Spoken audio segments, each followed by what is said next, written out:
Evangelho, quinta-feira da 13ª semana do Tempo Comum. O Senhor esteja convosco, Ele está no meio de nós. Proclamação do Evangelho de Jesus Cristo segundo São Mateus. Glória a vós, Senhor.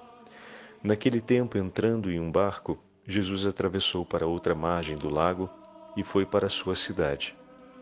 Apresentaram-lhe então um paralítico deitado numa cama.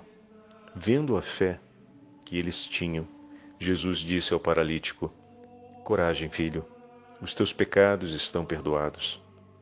Então alguns mestres da lei pensaram: esse homem está blasfemando. Mas Jesus, conhecendo os pensamentos deles, disse: Por que tendes esses maus pensamentos em vossos corações? O que é mais fácil dizer: os teus pecados estão perdoados, ou dizer: levanta-te e anda? Pois bem, para que saibais que o Filho do Homem tem na terra o poder de perdoar os pecados, disse então ao paralítico: Levanta-te, pega a tua cama e vai para a tua casa. O paralítico então se levantou e foi para a sua casa. Vendo isso, a multidão ficou com medo e glorificou a Deus por ter dado tal poder aos homens. Palavra da salvação. Glória a vós, Senhor. Quinta-feira da 13ª semana do Tempo Comum, em nome do Pai, do Filho e do Espírito Santo. Amém. Queridos irmãos e irmãs, hoje damos início à nossa meditação ao 9º capítulo do Evangelho de São Mateus, seguindo o itinerário da Santa Liturgia. A abertura do 9º capítulo traz para a gente o 6º milagre realizado por Jesus durante a sua pregação a respeito do Reino dos Céus, narrada por Mateus entre o capítulo 8º e o capítulo 9º. Esse 6º milagre compõe o último milagre do segundo grupo, que são os milagres que manifestam o poder do Senhor sobre a criação, sobre o mal e sobre o sofrimento e o pecado na vida dos homens. Que fantástico, meus irmãos, começarmos a meditação de hoje com essa declaração. O Senhor tem pressa para curar a nossa alma. O Senhor tem uma predileção declarada vir ao nosso encontro para curar as feridas que estão dentro de nós, aquelas causadas pelo pecado. Olha que imagem belíssima tivemos hoje na narrativa desse milagre realizado pelo Senhor. Faço apenas o parêntese que o mesmo milagre vai ser narrado no Evangelho de São Marcos e de São Lucas, naquela cena muito conhecida de todos nós do paralítico que é descido a partir do telhado que vem aberto pelos amigos e, colocado em uma maca, ele é descido diante de Jesus porque não tinha espaço na casa. A narrativa do texto de hoje, como citamos ontem, ela começa com Jesus voltando a Cafarnaum, depois de ter sido convidado a se retirar do território dos Gadarenos. E, ao chegar em Cafarnaum, em sua cidade, ele, na narrativa de São Mateus, foi alcançado pela multidão ao desembarque e trouxeram-lhe um paralítico deitado numa cama. Então, não aparece, a cena não é desenhada como em São Marcos e em São Lucas, mas os elementos estão presentes da mesma forma. Versículo 2: Aí lhe trouxeram um paralítico deitado numa cama. Alguns amigos daquele homem levam ele até Jesus e o colocam diante de Jesus. Então aqui estão os 3 elementos. Que 3 elementos, padre? Primeiro, a figura dos amigos, que não só se solidarizam com o companheiro que está doente, que sofre por conta daquele mal físico, que tem uma relevância grande, pois é associado diretamente a um mal espiritual causado por conta de um pecado. Eles tomam sobre si as dores daquele amigo e se apressam em meio à multidão para levá-lo até Jesus. Falávamos outro dia sobre a amizade. A nossa amizade tem esse conteúdo, meus irmãos. O Evangelho de hoje nos chama, nessa primeira imagem, o padre falou que são 3 elementos, né? O primeiro elemento são os amigos. Eles nos falam a respeito e nos ajudam a refletir sobre a qualidade da nossa amizade. O nosso relacionamento de amizade tem sido um relacionamento amadurecido na fé, ou seja, o meu relacionamento com os meus amigos gera no meu coração essa sensibilidade, zelo e, ao mesmo tempo, prioridade por tomar comigo as dores de meu amigo para, de alguma forma, ajudá-lo a chegar até Jesus. Esses amigos se prontificam, fazem a dor de seu companheiro se tornar deles e fazem por ele o que ele próprio não poderia fazer por si. Tomam e levam até Jesus. Eles apressam o encontro entre o amigo que sofre e o Senhor. Mas por que apressa? Bom, ele não poderia fazer porque, sendo paralítico, ele não teria chance de por si só ir até o Senhor, precisaria de ajuda. Mas poderia se colocar à beira da estrada, poderia tentar de alguma forma buscar uma ocasião por iniciativa própria de chegar até Jesus. Aqui entra o amor solidário da amizade iluminada pela fé. Os amigos se unem ao sofrimento de seu companheiro e tomam para si a prioridade desse encontro. Esse encontro merece ser vivido. Esse encontro precisa acontecer e nós unimos o nosso coração ao coração desse nosso irmão e vamos ser por ele providência de Deus. Lembrem-se, Jesus, que tudo conhece, também sabe e espera por esse homem. E ao recebê-lo, o recebe amavelmente junto com seus amigos. Não é apenas um coração que vem recebido, mas são vários corações que se apresentam diante do Senhor pela necessidade daquele coração.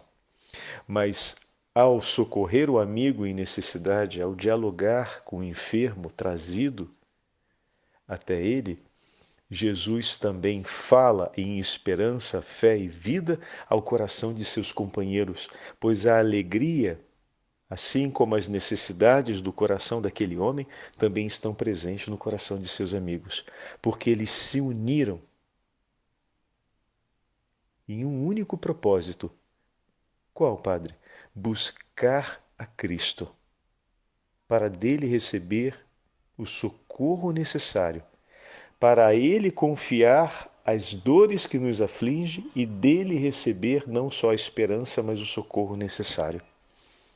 Então essa primeira imagem nos chama muito a forma como temos vivido e o que temos trazido para a nossa experiência de amizade. O segundo elemento aqui é o próprio enfermo, que no texto não diz uma única palavra. Vocês perceberam?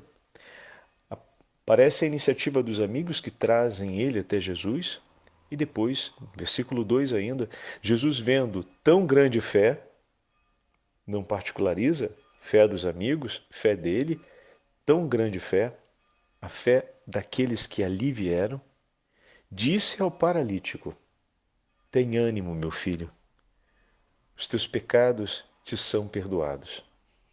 Então, não aparece aqui a figura do paralítico que dialoga com o Senhor, mas aparece aqui a atitude do homem que no seu silêncio permanece com o seu ânimo em Cristo. O que isso quer dizer, Padre? Quer dizer que ao chegar diante do Senhor, ele espera o que o Senhor tem a dizer. Ele está diante do Senhor e aguarda o socorro do Senhor. A fé nos leva, meus irmãos, a uma atitude de espera. A certeza que estou diante daquele que é maior do que eu me faz devotar prioridade ao seu falar. Santa Teresa d'Ávila escreve isso ao apresentar na sua obra Caminho de Perfeição às suas irmãs o zelo e o cuidado no estar na presença de Deus. Vamos à presença do Senhor, nos preparamos para estar na presença do Rei e colocamos as melhores disposições do nosso coração para escutá-lo, para que ele fale. Estamos ali e a nossa atitude de coração deve ser uma atitude agradável ao Sumo Soberano que está diante de nós. E naquele momento, agradável aos olhos do Senhor era a fé daqueles corações e o ânimo por esperar que Ele faça. Interessante que Jesus vai curá-lo sem nenhum gesto, apenas com palavras. Mas a cura daquele homem, como nós vamos ver, alguns autores,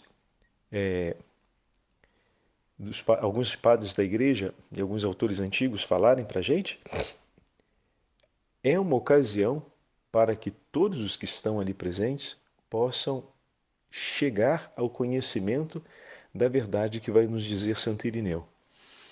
Como assim, padre? Ele poderia simplesmente curá-lo declarando como declarou as palavras: levanta-te, pega seu leito e vai para casa. Poderia ter curá-lo com a imposição de mãos, como curou a tantos outros, mas naquele momento o Senhor nos faz compreender, como falávamos no início, e aqui entra o terceiro elemento, que é nosso Senhor.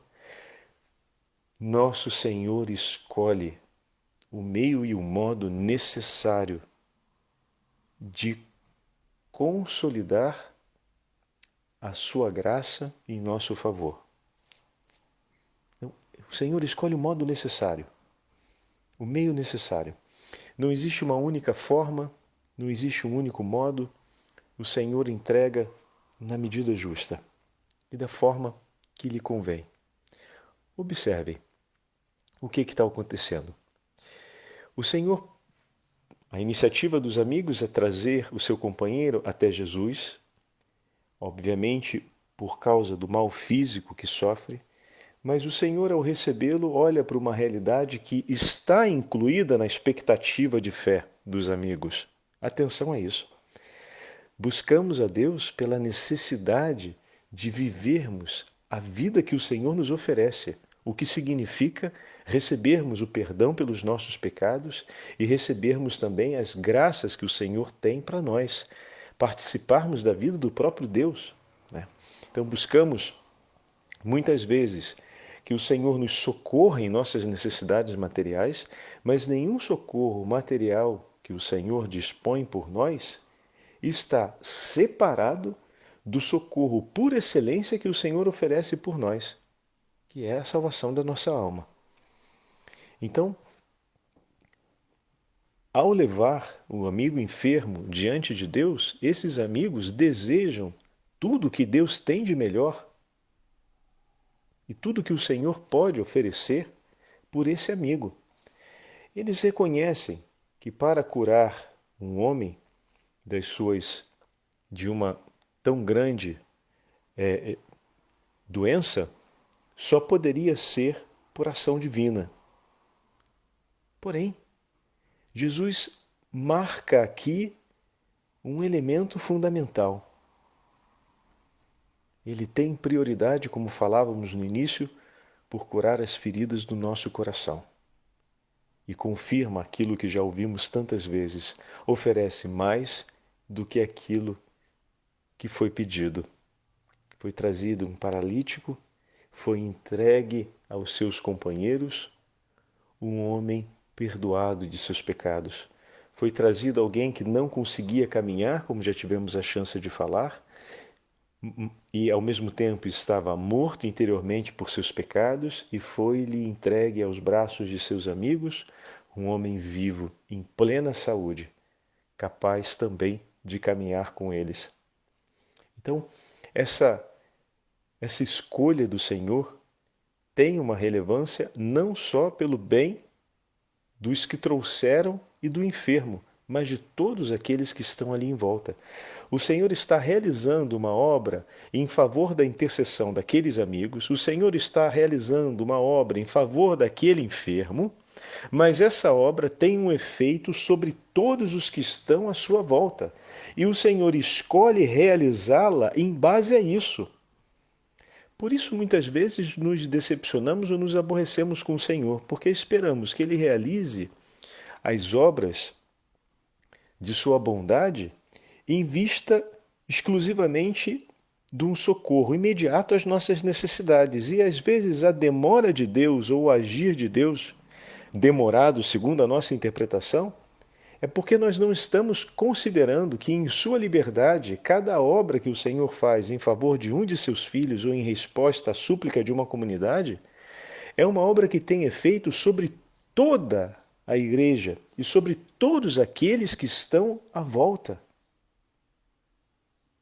Naquele momento, a cura daquele homem, que poderia ser algo feito rápido e de maneira muito objetiva e direta para a necessidade física dele que estava ali, e, de certa forma, para que o coração de seus amigos glorificassem a Deus e também a multidão pudesse glorificar a Deus, se torna um acontecimento um pouco mais alargado no tempo, de maneira que se comunique, se manifeste a presença do Filho de Deus, como vai dizer Santo Irineu. Quando Jesus faz essa escolha, estamos no versículo 2, Jesus, vendo tão grande fé, disse ao paralítico: tem ânimo, meu filho, os teus pecados te são perdoados. Santo Irineu escreve assim: ao perdoar os pecados, sanou aquele homem e deu a entender visivelmente quem ele era, em sua pessoa. Se nenhum fora do próprio Deus é capaz de perdoar os pecados, e o Senhor os perdoava e curava os homens, salta então à vista de todos que ele é o Verbo de Deus, feito Filho do homem, com poder para perdoar os pecados, como homem e como Deus. Desta maneira, como homem, se compadece de nós. E como Deus, se comove em piedade por nossos sofrimentos e perdoa as nossas ofensas. Belíssima palavra de Santo Irineu que nos ajuda a compreender o que está se revelando ali. Esse Senhor, que por muitos era acolhido como um mestre, como vimos alguns dias atrás, por outros como um profeta, por outros como alguém que tem um poder distinto dos demais, ali se apresenta e nessa ocasião se faz conhecer diante de todos como verdadeiramente Filho de Deus, Filho do homem, como o título que o próprio Senhor escolhe. Verdadeiramente Deus, verdadeiramente homem. E Santo Irineu, com tanta delicadeza, diz: o seu coração, como homem, se compadece de nós, e como Deus tem piedade e nos concede o perdão de nossas ofensas. Deus nos olha com um coração humano e divino. Olha que fantástico! O olhar de Deus jamais desconsidera tudo o que é próprio à nossa humanidade e nos olha com um olhar humano, mas ao mesmo tempo divino. Somos alcançados por um Deus que intimamente nos compreende e que não deixa faltar nada do necessário à nossa vida. É um olhar completo.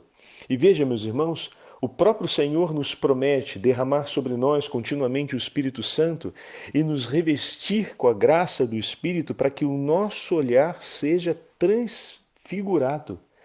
Ou seja, para que nós consigamos olhar os nossos irmãos e irmãs no nosso cotidiano e amá-los com a sensibilidade que é própria de Deus.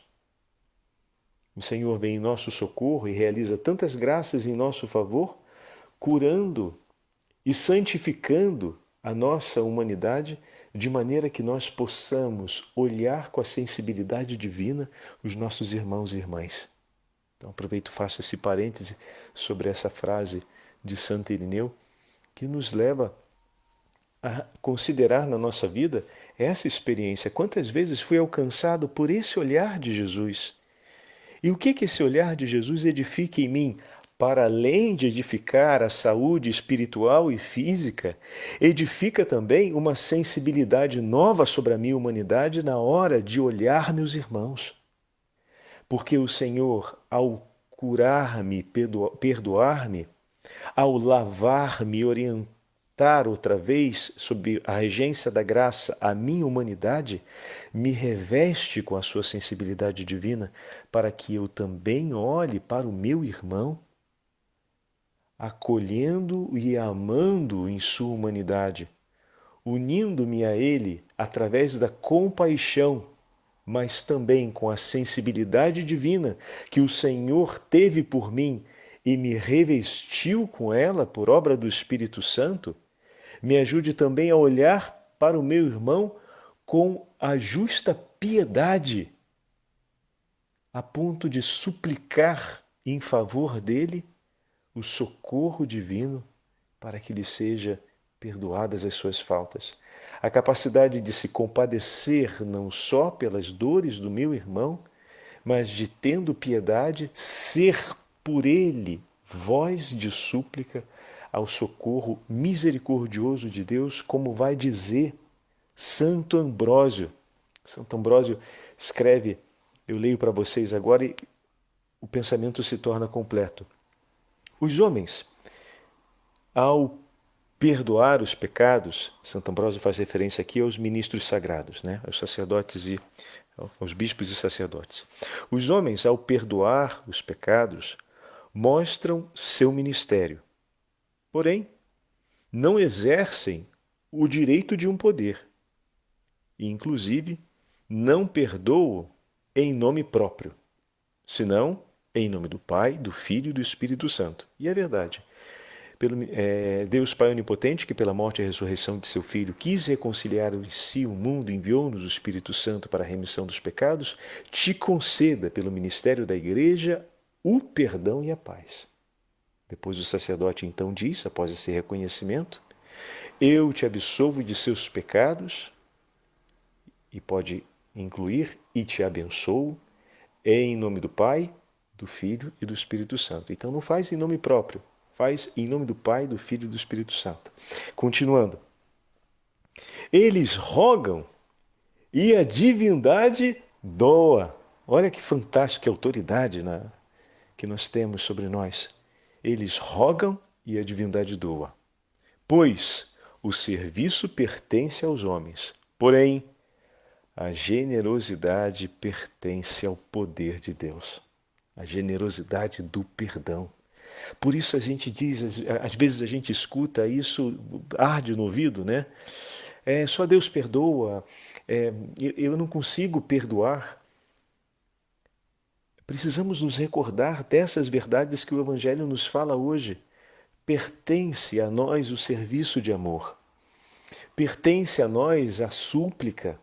O Senhor nos reveste com o Espírito Santo, como vimos ao ouvirmos Santo Irineu, não apenas para termos compaixão do nosso irmão, mas para, tendo compaixão em um coração capaz de ser piedoso, suplicar então a Deus aquilo que só Ele pode oferecer em sua generosidade. Ao sermos alcançados pelo coração compassivo de Jesus, o Senhor nos concede generosamente por piedade o seu perdão.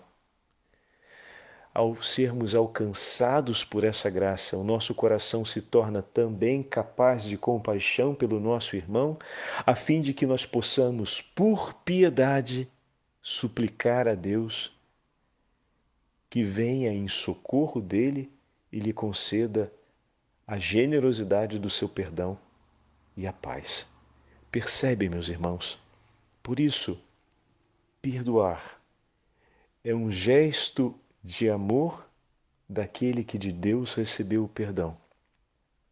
Ao mesmo tempo, é um compromisso. Por que um compromisso?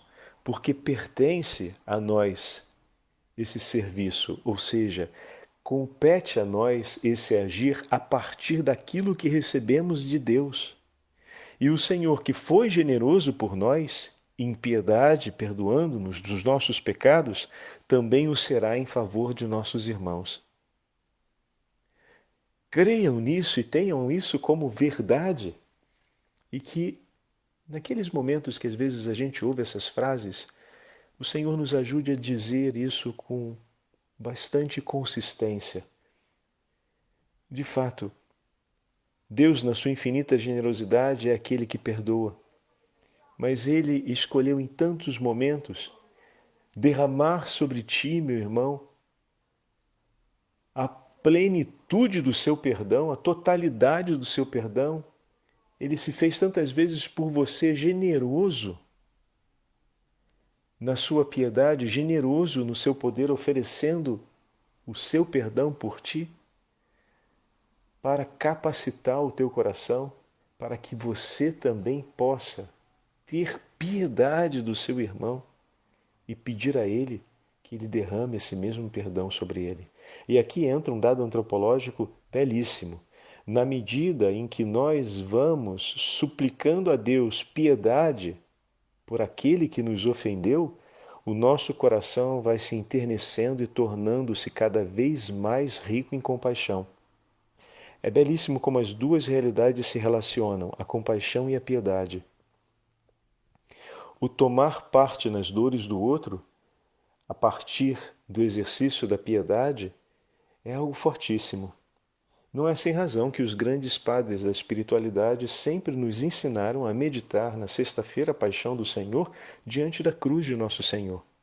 Esse ato de piedade, da meditação sobre o sacrifício de nosso Senhor por nós na cruz, faz o coração do cristão pouco a pouco se tornar um coração capaz de compaixão em relação a seus irmãos. E é fato, é fato. Se nos dedicamos a isso, a oração da Via Sacra, a meditação da paixão do Senhor na sexta-feira, ou seja, esse exercício de piedade vai alargar o nosso coração a uma capacidade de compaixão extraordinária. Então, vejam, aquilo que poderia ser apenas a cura de um enfermo, enquanto resposta de graça à necessidade daquele homem, aquilo que poderia ser apenas uma resposta de graça ao grande testemunho de fé daquele grupo de amigos, se torna uma ocasião de bênção e de revelação. Os milagres acontecem para anunciar e confirmar a revelação. Eles acontecem em favor da revelação.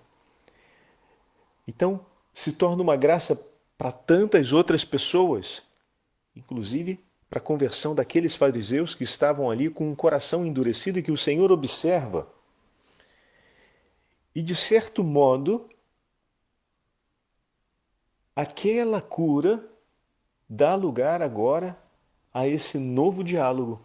Por um instante é como se os amigos e o enfermo ficassem ali à espera. E aqui faço um parêntese. Tudo poderia ter sido muito rápido, mas Jesus fez eles esperarem um pouquinho. Às vezes, quando Jesus faz a gente esperar um pouquinho, na hora de nos atender com uma graça, a gente começa a se lamentar, né? Que o Evangelho de hoje nos ajude a ter um pouco mais de paciência. Calma, homem, calma. Porque o Senhor pode estar realizando, pode não, o Senhor está realizando uma graça muito maior. E olha que maravilha, o seu pedido que estava tão focado sobre você mesmo, tão focado sobre necessidades assim imediatas na sua vida, está se tornando uma graça em favor de tantos outros. Então, tenha calma. Tenha calma, primeiro, como disse Santa Teresa d'Ávila, porque temos que reconhecer que diante do soberano é ele que tem a preferência, é ele que tem a prioridade, a precedência. E depois, como pode um pedido tão limitado nas mãos do Senhor render uma graça tão abundante, né?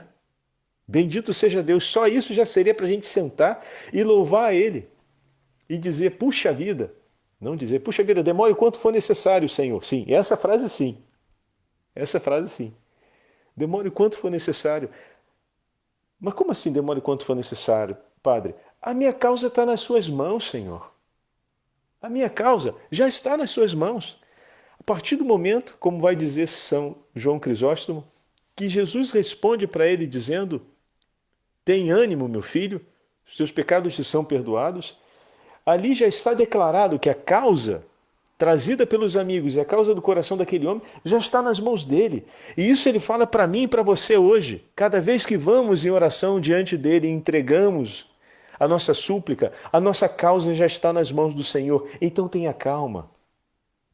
Toma parte, pede que ele abra os seus olhos e você tome parte nessa grande maravilha que é a obra de salvação que ele está realizando, que é o testemunho da sua graça que ele está ecoando sobre a vida de tantos outros e sobre uma realidade muito maior do que a necessidade imediata minha ou daquele por quem eu estou intercedendo. Isso pode acontecer muitas vezes de maneira misteriosa e discreta, não é que vamos tomar parte com evidência, como aconteceu ali, naquele momento, onde tem uma multidão cercando. Ademais, é importante também observarmos esse detalhe. O perdão dos pecados não é visível aos olhos dos homens, mas é uma realidade recolhida sensivelmente no coração daquele que é perdoado.